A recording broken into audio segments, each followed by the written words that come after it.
नमस्कार दोस्तों, मेरा नाम रोहित उपाध्याय है। जितने भी मुस्लिम शासक भारत में आए उनके बारे में कहा जाता है कि उन्होंने हिंदुओं की कई सारी मंदिरों को तोड़ा, पूजा स्थलों को ध्वस्त किया, खजाने को लूटा, मंदिरों के ऊपर मस्जिद बनवाई। वो सब के सब बुरे थे। ये बात हम सबको बार बार बताई जाती है, लेकिन मुस्लिम शासकों ने कई सारी मंदिरें बनवाई। औरंगजेब जैसे कट्टर इस्लामी शासक ने मंदिर निर्माण के लिए दान दिया, जमीन दी। ये बात नहीं बताई जाती है या यूं कहें कि छुपा ली जाती है। और एक बात कि मराठाओं को इतिहास में हिंदुत्व का रखवाला मानते हैं हम लोग, लेकिन बहुत कम लोगों को पता है कि 1791 में मराठाओं ने श्रृंगेरी शंकराचार्य मठ मंदिर को तोड़ा था, हिंदुओं का कत्ल किया था, जिसको दोबारा बनवाया था टीपू सुल्तान ने, एक मुस्लिम शासक ने। अब अगर ऐसा होता कि औरंगजेब को हिंदुओं से नफरत होती तो वो मंदिरें क्यों बनवाता, और अगर मराठा हिंदुत्व बचा रहे थे तो मंदिर क्यों तोड़ते, हिंदुओं का कत्ल क्यों करते। और सबसे पहले मुस्लिम आक्रांता महमूद गजनवी ने 1025 ईस्वी में सोमनाथ मंदिर पर हमला क्यों किया था? क्योंकि वो हिंदू से नफरत करता था?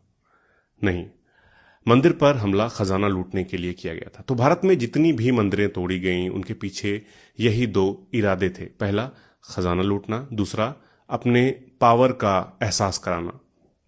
तो मंदिरों के तोड़ने की धार्मिक नहीं, हमेशा राजनीतिक वजहें थीं। मंदिर क्यों तोड़े जाते थे इसके बारे में भी बहुत ज्यादा लिखा और पढ़ा जा चुका है। जैसे कहा जाता है कि अपने यहां अलग अलग रियासतों के अलग अलग कुल देवता होते थे जिनकी राजा पूजा किया करते थे, और युद्ध होने पर जो राजा जीतता था वो दूसरे राजा के कुल देवता का मंदिर तोड़ देता था, आम जनमानस में संदेश देने के लिए कि राजा बदल गया है।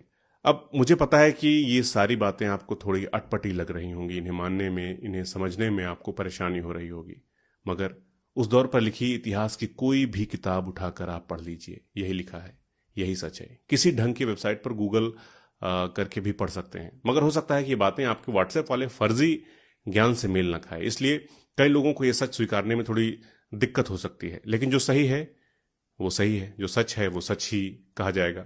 मैं सिर्फ आपको कुछ फैक्ट्स बताता चल रहा हूं।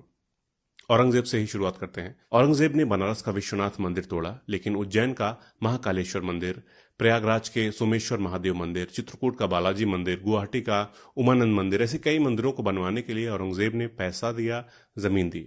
और औरंगजेब ने ही गोलकुंडा की एक मस्जिद को तोड़ा था, क्योंकि वहां के तानाशाह ने लगान देने से मना कर दिया था और मस्जिद के नीचे खजाना छिपा रखा था। इसी तरह मुगल बादशाह जहांगीर ने मंदिर बनवाने के लिए 121 बीघा जमीन दी थी और वृंदावन घूमने भी गए थे।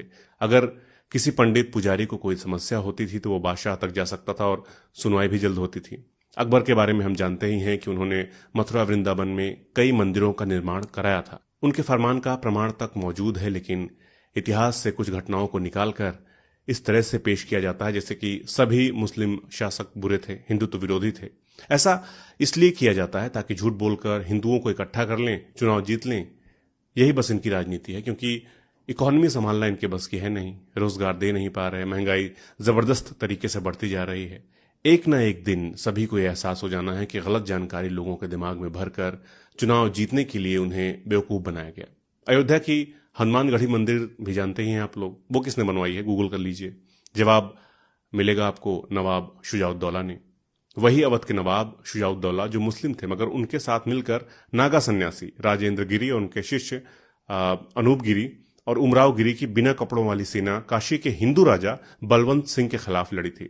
और आगे चलकर जब अवध के नवाब शुजाउद्दौला ने अफगानों के साथ गठजोड़ किया तो नागा मराठों के खिलाफ युद्ध के मैदान में उतरे।